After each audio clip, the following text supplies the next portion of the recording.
Bonjour à toutes et à tous, c'est Aïcha, donc aujourd'hui cette vidéo elle est un petit peu particulière. J'ai écrit un livre et j'ai fait une cagnotte sur Litchi.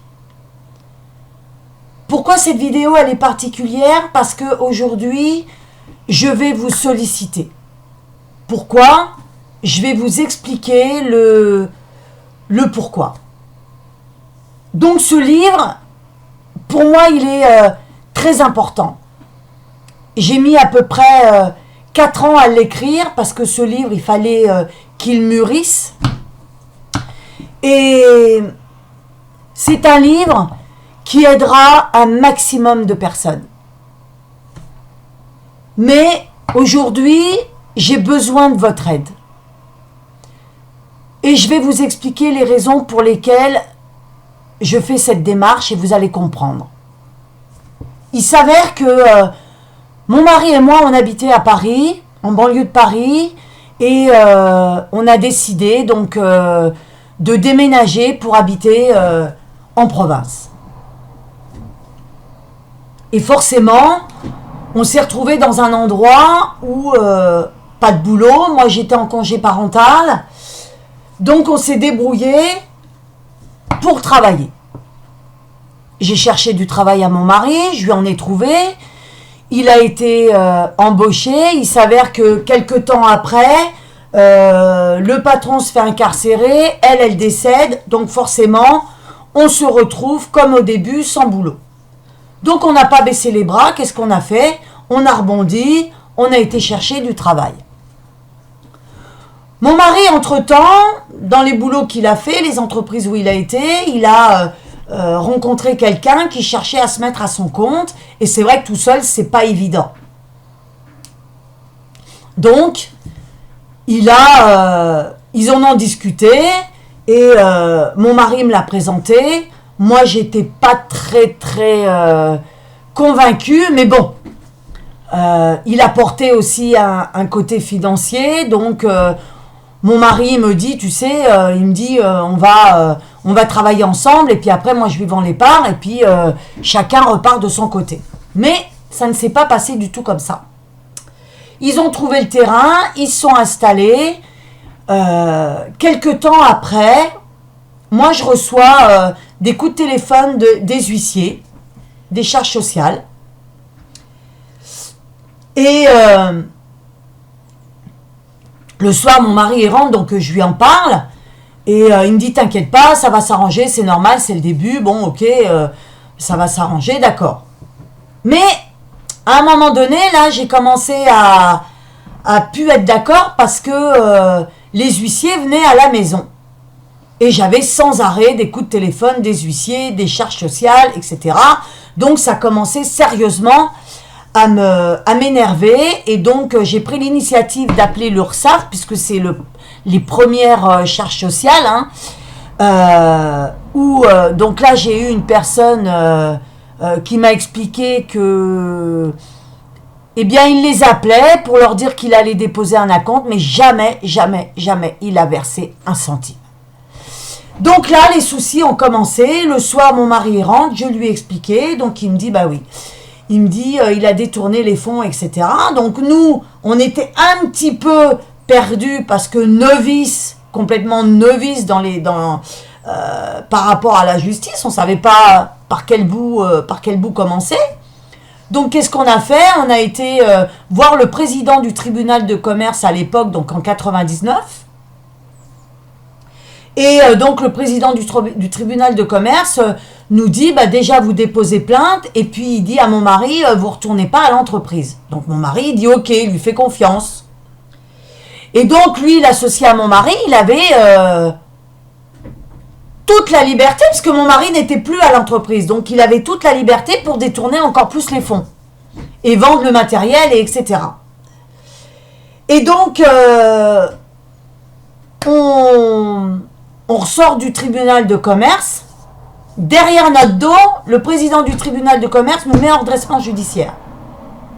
Nous, entre-temps, on va déposer plainte auprès du procureur de la République. Donc, il y a une enquête diligentée par les gendarmes de notre secteur. qui a duré quand même un certain temps. Et entre-temps, nous, du fait qu'on était en redressement judiciaire, l'entreprise, elle a été mise en observation pour voir si elle était viable. L'administrateur, le liquidateur, jamais ils sont venus à l'entreprise, ils n'ont jamais vu l'entreprise, ils ne savent même pas comment elle est. Mais on a été convoqué au tribunal de commerce pour nous expliquer comment ça allait se passer. Donc l'administrateur à la sortie du tribunal, il nous dit oui, vous inquiétez pas, il y en a pour 3 mois, ça a duré 1 an et demi. Mais pendant les 1 an et demi, il a fallu les payer. Et je vous dis pas, vous pouvez pas vous imaginer tout ce qu'on a payé. Entre le liquidateur, l'administrateur, l'expert comptable, le greffe, enfin, et j'en passe, etc.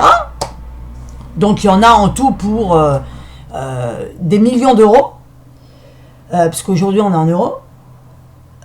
Donc, tous les 3 mois, on était obligé d'aller au tribunal de commerce pour voir par rapport à l'entreprise si elle était viable ou pas. Donc, bilan tous les 3 mois.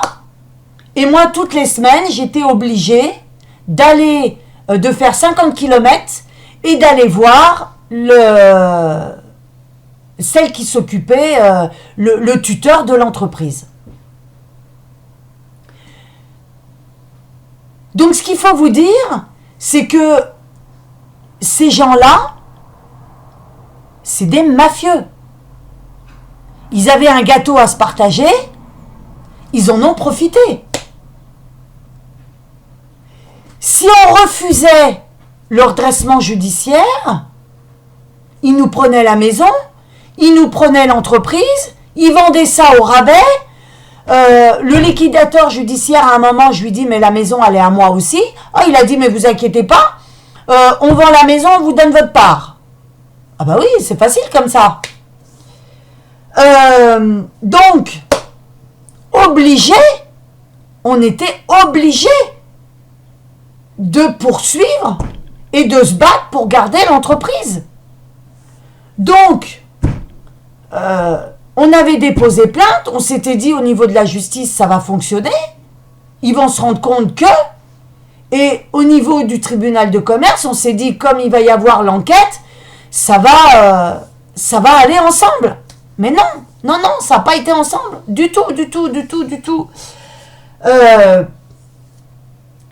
Les liquidateurs, les administrateurs, à savoir que lui, l'administrateur, il s'occupe de l'actif et le liquidateur, il s'occupe du passif. Donc, imaginez ce qu'ils peuvent faire. Donc, on allait au tribunal, on présentait le bilan, etc. Et à un moment donné, je dis à mon mari, je le sens pas bien, ils vont nous liquider. Donc on a cherché un avocat qu'on a trouvé. Et là, quand on a été au tribunal avec l'avocat, waouh! Alors là, c'était le jour et la nuit. Là, là, ça y est, plan de continuation. Même l'administrateur, il a fait il a dit je sais plus quoi, c'est la première fois que je fais ça, ou je sais pas quoi, enfin peu importe. Mais là, du fait qu'il y ait l'avocat, tout a changé. Donc plan de continuation. Entre-temps, il y avait toujours cette enquête qui était menée, qu'on attendait avec impatience, puisqu'on s'est dit ils vont bien trouver quelque chose. Et en fin de compte, oui, la gendarmerie de notre secteur a demandé au procureur de faire poursuivre l'enquête par la gendarmerie d'un autre secteur où il habitait, où il avait construit son restaurant. Eh bien, figurez-vous que le substitut du procureur a rejeté l'affaire. Qu'est-ce qu'elle a fait? Elle a classé l'affaire sans suite. Donc de là, nous on était en colère. Parce que Quand on a vu que les gendarmes, ils demandaient, c'est eux-mêmes qui demandaient à faire poursuivre l'enquête, donc c'est qu'il y avait des raisons. Et là, classement sans suite. Donc on a fait appel. Et là, pareil, débouté. Toujours débouté.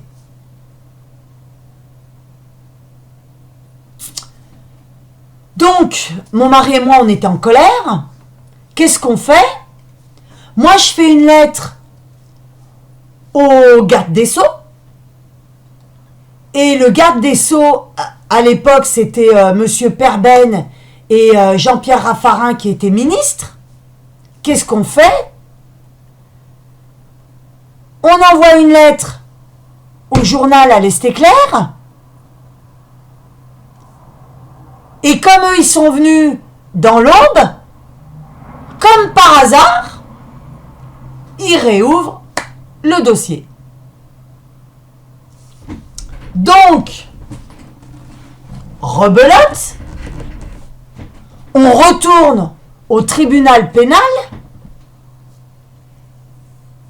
et là, je tombe sur une présidente qui fait à la substitut du procureur, mais tu sais, c'est...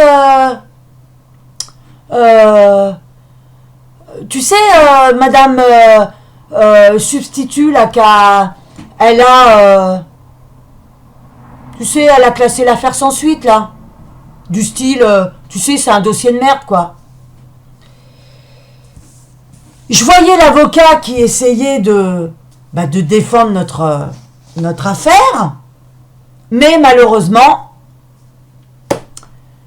redébouté. On a été débouté.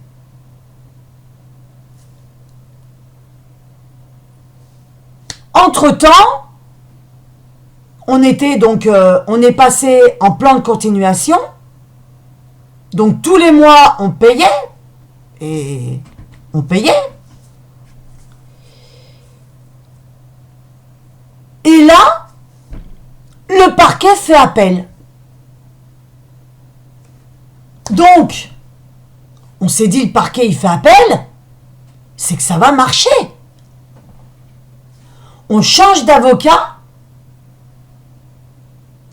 Et là, l'avocat, il a monté un dossier, mais en béton, donc qui prouvait par A plus B qu'il y a eu détournement de fonds, malversation, etc. Mais là, le dossier, il est passé à Reims. Il y avait un avoué, je sais pas quoi, comment ça se passe. Là, pareil, débouté. Mais, entre-temps, en 2003, le 9 juillet 2003, des inspecteurs de police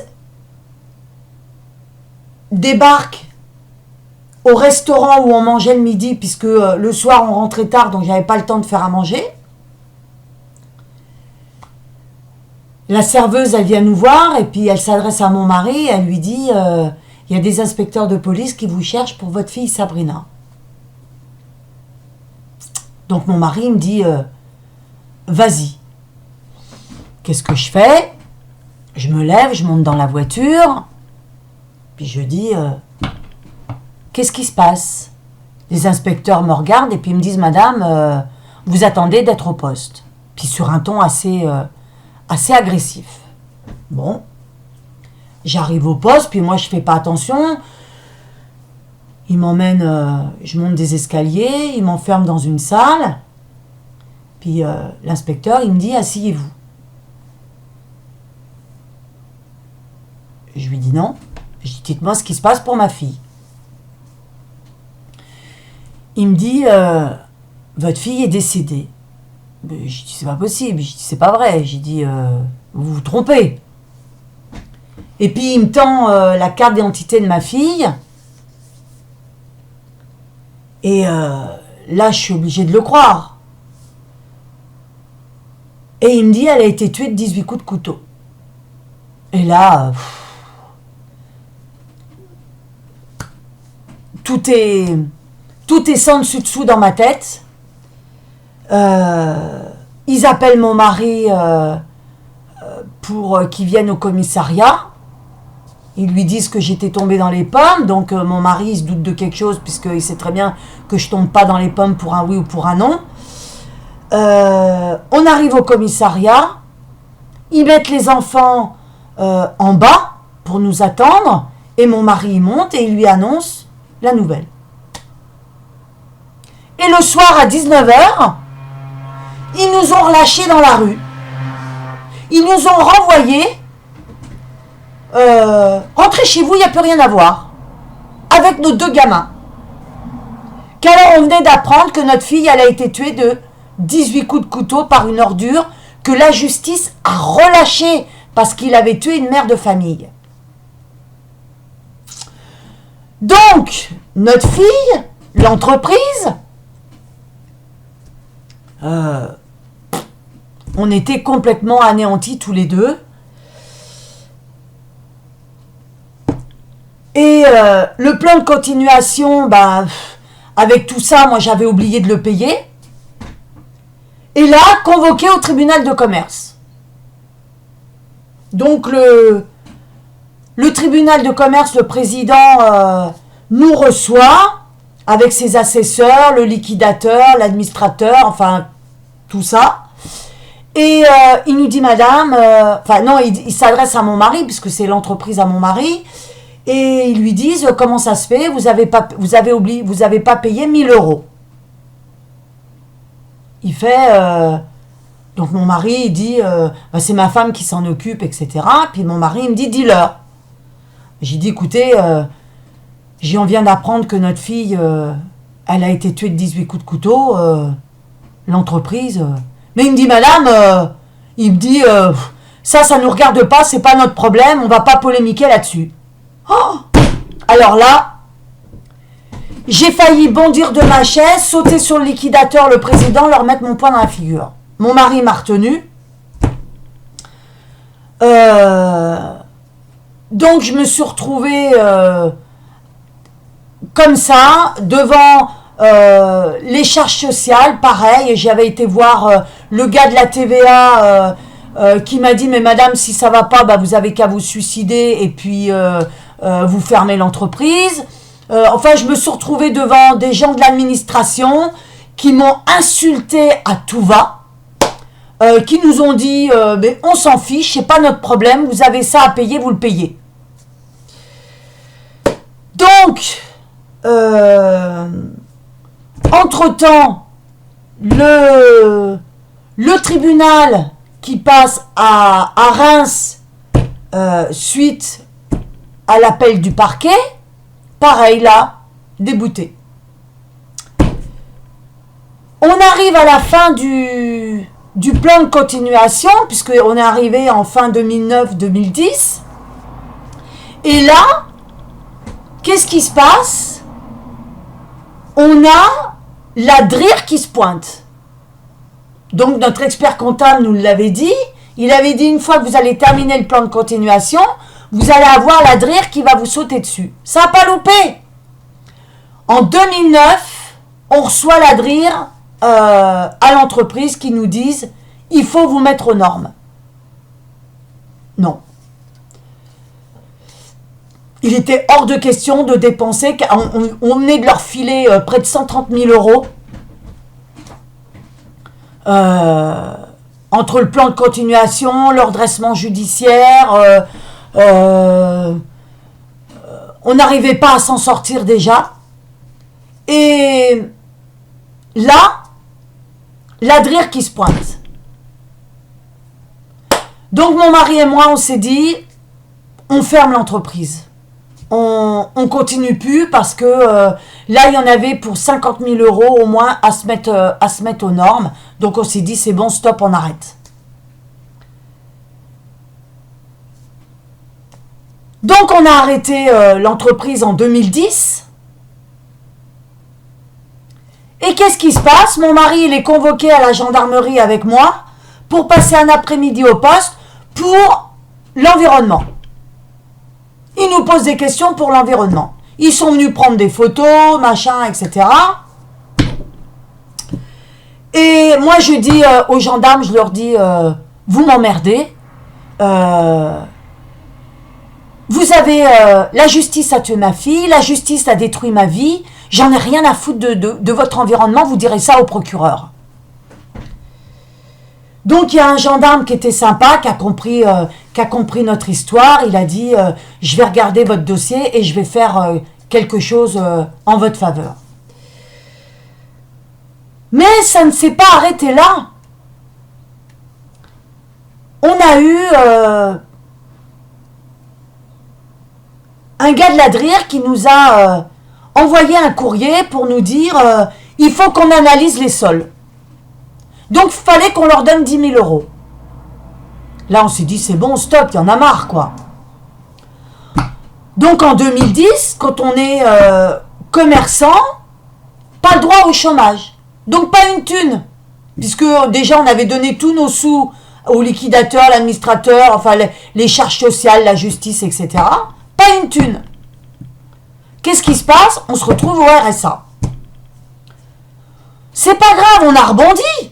On s'est dit, on va rebondir. En 2014, je décide de faire une formation pour devenir coach. Qu'est-ce qui se passe? Je vais voir le Pôle emploi. Le Pôle emploi, le directeur de Pôle emploi ou ma conseillère me dit donnez-nous l'école, la facture, etc. Apportez-nous 2 écoles, 2 factures, etc. Paf, moi je respecte. J'amène 2 écoles, 2 factures. Je leur dis, je veux aller dans celle-là. Donc, qu'est-ce qui se passe? Ils m'envoient voir un psychologue pour voir si j'étais apte. Donc, ok, je suis le mouvement, je vais voir la psychologue, je m'entends très bien avec la psychologue. Ils me disent, il faut faire une étude de marché pour voir si votre entreprise, si ce que vous voulez faire, c'est viable. Ok. Je fais l'étude de marché, pas de problème. Ça a duré 4 mois quand même. Hein. Au bout des 4 mois, donc une fois leur avoir amené l'étude de marché, que j'ai vu la psychologue, etc., le directeur m'envoie un courrier en me disant dans les formations pour devenir coach ici, on ne les finance pas. Ok, donc ils m'ont quand même fait dépenser les sous des contribuables pour aller faire l'étude de marché. Voilà. Donc, voilà comment ça se passe. Donc, toujours à 700 euros, RSA, donc on commençait à en avoir marre. Je tombe sur... donc, on continuait à chercher du travail, mais l'âge avancé, de moins en moins, on en trouve. Je tombe sur une annonce sur le Bon Coin, Créasos. Je l'appelle, je lui dis voilà, j'ai un projet, je voudrais créer une association pour telle et telle chose. Il me dit ok, je vous aide à créer l'association, vous avez tel âge, donc vous allez y avoir droit.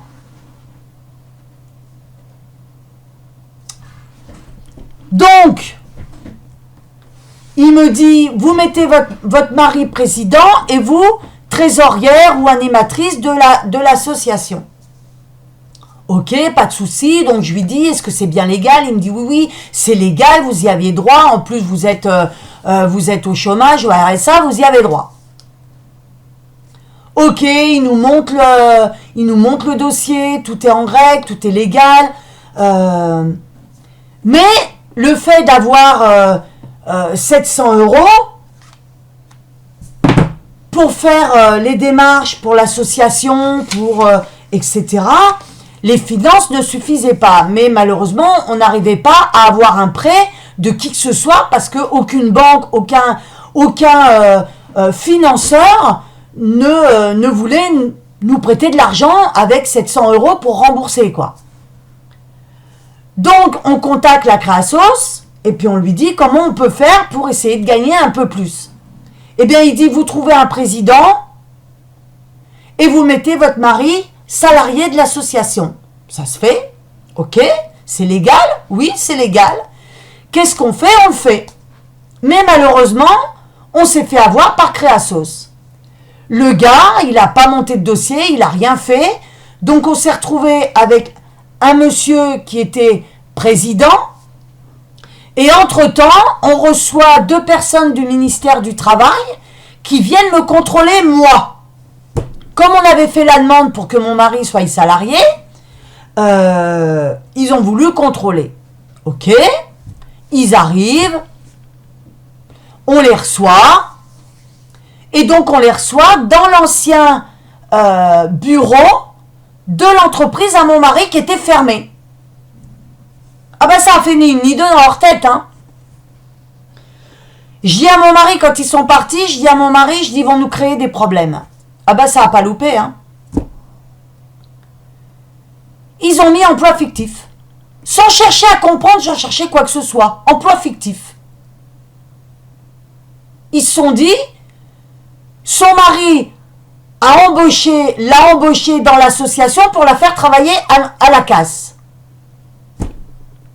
On reçoit un coup de téléphone du gendarme de notre secteur qui demande le président de l'association. Ben, je lui dis, le président de l'association, il n'est pas là. Ben, j'ai dit, vous voulez quoi? Il me dit, vous êtes qui? Ben, je dis, moi, je suis Aïcha Nemouche et je suis l'animatrice de l'association. Bon, ben, il me dit, de toute façon, vous le saurez en temps et en heure. Puis alors, agressif, vraiment. Donc, à la suite de ça, 3 gendarmes arrivent devant la maison et ils nous disent, vous avez rendez-vous tel jour à telle heure. Qu'est-ce qu'on fait? Nous, on y va. Tel jour à telle heure. On arrive à la gendarmerie le jour J. Et ils nous disent bonjour, ils nous font monter les escaliers. Arrivé devant le bureau, il y en a un, il regarde son heure et puis il dit, vous êtes mis en garde à vue. Pardon? Je fais, c'est quoi encore cette connerie? Eh ben, il me dit, vous êtes en garde à vue, vous allez savoir pourquoi, on va vous le dire, mais vous attendez. Donc, il nous sépare chacun d'un côté, et puis il nous dit, vous êtes accusé de vol envers l'État. Je fais, pardon? Je fais, entre nous, qui nous a volé? Alors il fait, Madame Nemouche, taisez-vous, vous êtes une voleuse. Alors déjà, le gendarme, il m'agressait, donc je l'ai remis à sa place. J'ai dit, vous n'avez pas à m'insulter de voleuse, puisque je ne suis pas une voleuse. J'ai dit, tout était légal, tout ce qu'on a fait, c'est légal. Pour vous dire, en fin de compte, à la fin de l'entretien, donc ça a duré toute la journée, hein, de 9h le matin, ils nous ont relâchés jusqu'à 18h le soir. Pour nous dire au bout du bout, il n'y a rien contre vous. Mais humiliation, insulte, etc. J'aurais eu les moyens, j'aurais pu déposer plainte contre le gendarme qui m'a reçu. Et contre les 2 inspecteurs du ministère du Travail, parce que là, il y a outrage.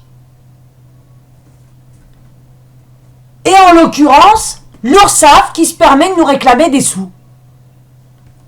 Qu'alors l'URSSAF n'a pas été fichu de me renseigner au niveau des charges sociales. Donc aujourd'hui, à cause de la justice,